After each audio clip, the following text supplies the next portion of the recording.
May 30th here in Canada. A lot of people think Pierre Poilievre's our savior if we vote him in as leader of the Progressive Conservatives. He'll oust Trudeau in 2025. Well, let's step back a little and take a look at that.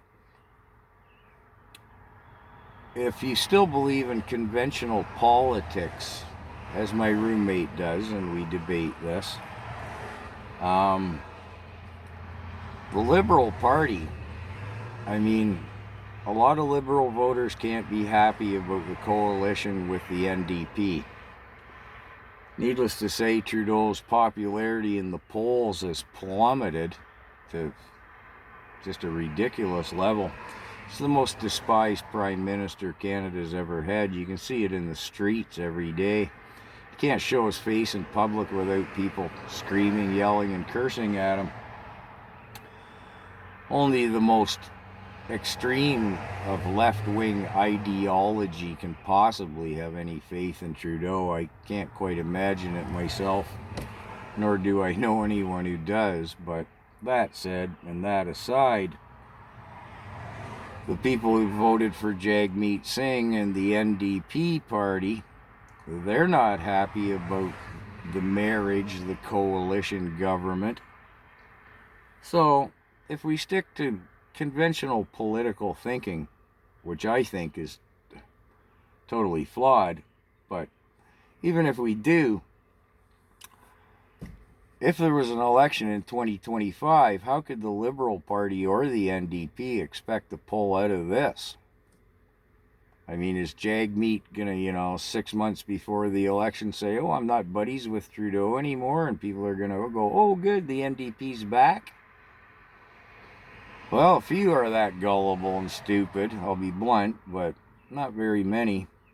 And ditto on the liberal side of things as well, right?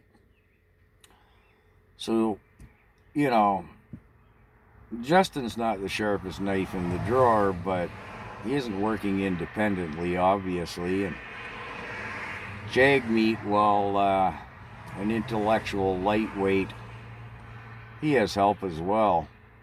And neither side is stupid enough to believe that they can get a divorce and it'll all go back to being liberals, conservatives, and NDP.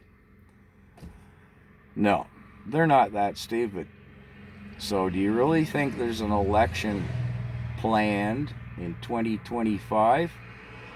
I think the plan is no. There won't be an election. They have no intention of an election. Quick review. They own the mainstream media. It's a propaganda branch of the government. No more, no less. If you're not aware of that, you're just not paying attention. There's no debate or argument about that. Their bills attack the independent journalists. It's right out there in the open.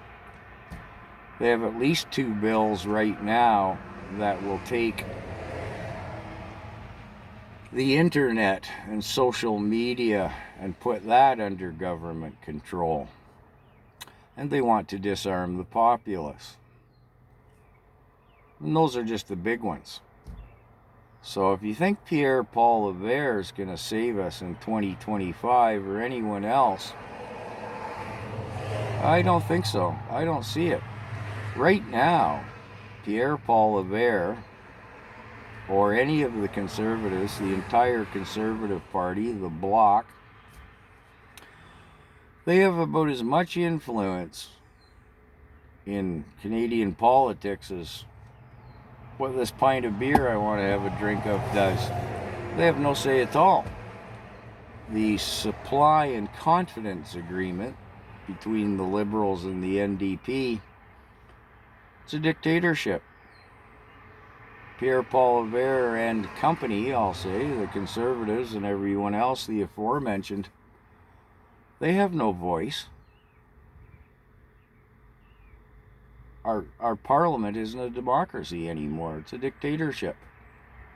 And can we even afford to wait until 2025? Unless something unforeseen happens.